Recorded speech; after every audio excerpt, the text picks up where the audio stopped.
In the early hours of April 28, 1944, American soldiers were moving through the dark waters of Lyme Bay, off the southern coast of England. They were not going to war.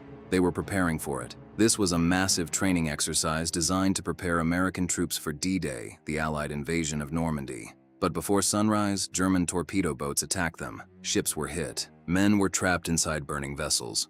Others jumped into the freezing water, desperately trying to survive. By the end of the disaster, 749 American servicemen were dead. And incredibly, the number of Americans killed in this training disaster was greater than the number of American soldiers killed at Utah Beach on D-Day. This is the story of Exercise Tiger, one of the deadliest training exercises of World War II. By 1944, Nazi Germany still controlled much of Western Europe. The Allies knew they needed to open a major front in Western Europe. Their plan was to cross the English Channel and land in Normandy, France. That invasion would become known as D-Day, but an operation of this size had never been attempted before. Thousands of ships would have to cross the channel. Tens of thousands of soldiers would have to land on beaches. Tanks, trucks, weapons, fuel, food, and ammunition would also have to reach the shore. One mistake could cost thousands of lives, so the Allies decided to practice, and they wanted the training to be as realistic as possible. One of the main training areas was Slapton Sands in Devon, England.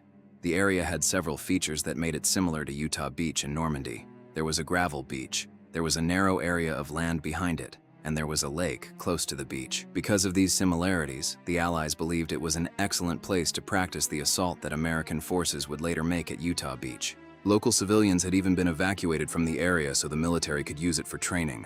Thousands of American troops began practicing there months before D-Day. Then came Exercise Tiger.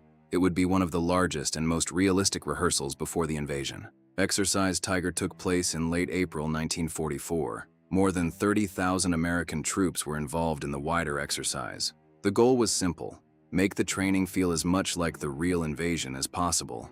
The soldiers boarded real landing ship tanks, known as LSTs. These huge ships could carry vehicles, equipment, supplies, and soldiers.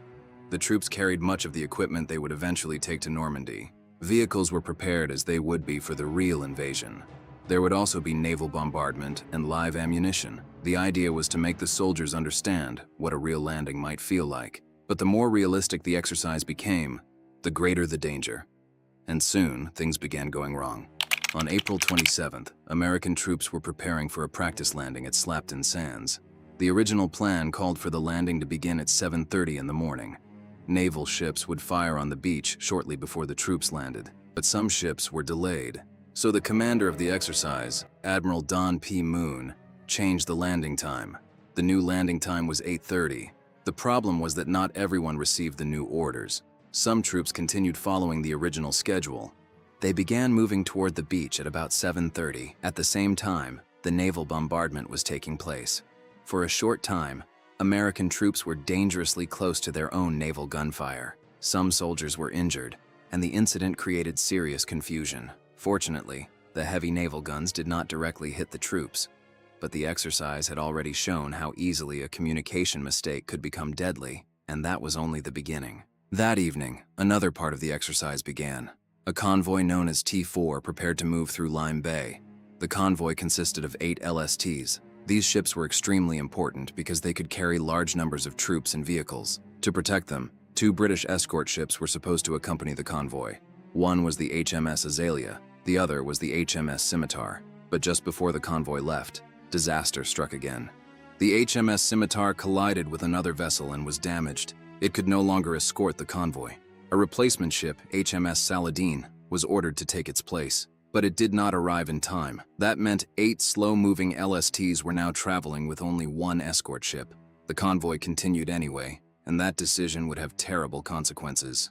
The Germans had noticed unusual Allied activity along the southern English coast. They did not know exactly what the Allies were planning, but they knew something unusual was happening. German forces sent 9 fast torpedo boats, known as E-boats, from Cherbourg. These boats were much faster and more maneuverable than the huge LSTs. Shortly after midnight on April 28th, the German boats entered Lyme Bay. Then they spotted the Allied convoy. 8 large ships were moving through the darkness, and there was only 1 escort ship protecting them. The Germans had found a perfect target.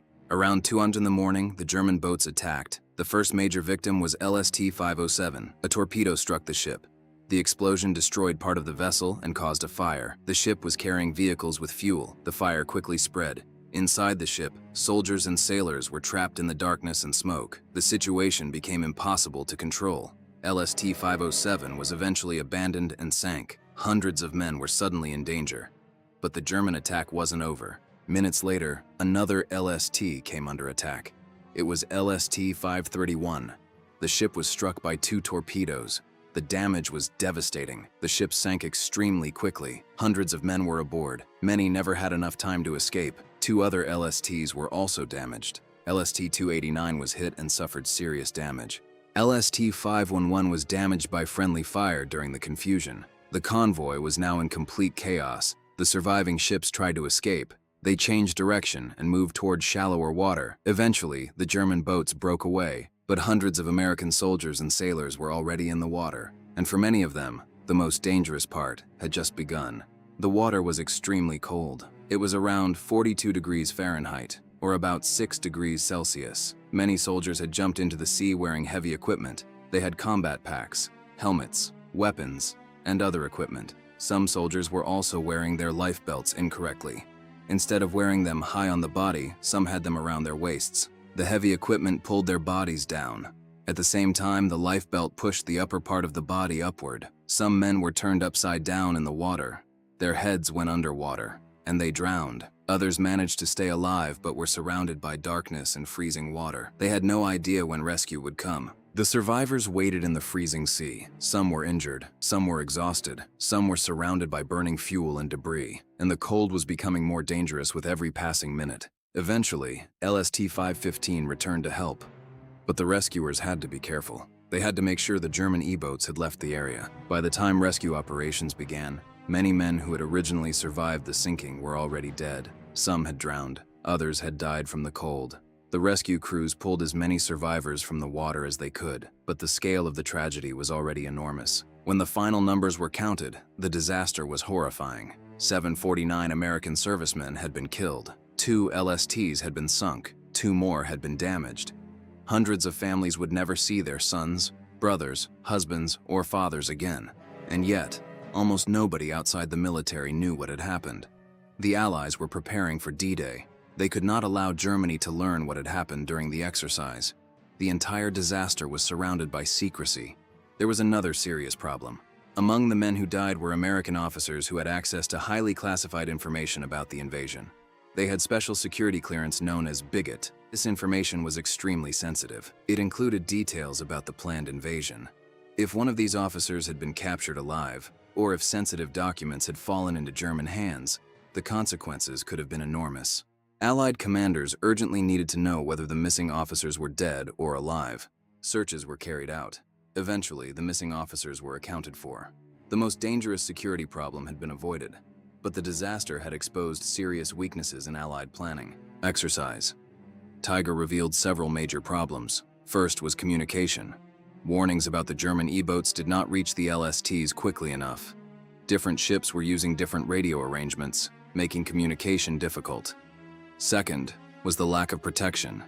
8 slow LSTs were traveling with only 1 escort ship. Third was the problem with lifebelt training. Many soldiers had not been prepared for what would happen if they suddenly had to abandon a ship in deep water. The disaster showed the Allies that these problems had to be fixed before D-Day. The tragedy was terrible, but the Allies learned important lessons from it. Radio procedures were improved, communication between ships was standardized, soldiers received better instructions on how to use their lifebelts. Plans were also improved for rescuing men who fell into the water. And the Allies understood more clearly how dangerous German E-boats could be to slow transport ships.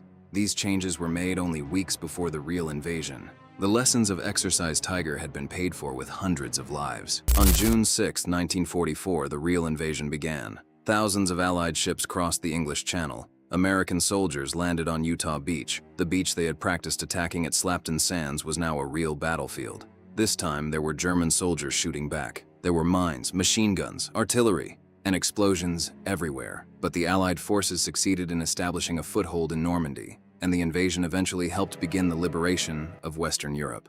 There is one comparison that makes Exercise Tiger especially disturbing. The Exercise Tiger disaster killed 749 American servicemen. At Utah Beach on D-Day, the American total of killed, wounded, or missing was 589.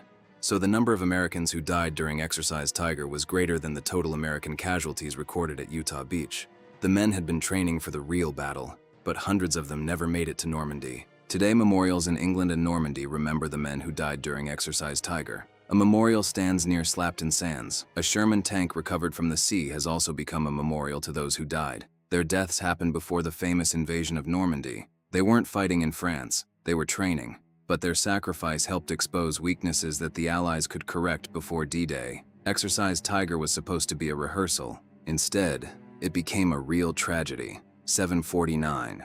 American servicemen lost their lives preparing for an invasion they would never see. And when the real D-Day finally arrived, the lessons learned from that terrible night went with the soldiers who landed on the beaches of Normandy. They were preparing for D-Day, but for hundreds of them, the war ended before D-Day ever began.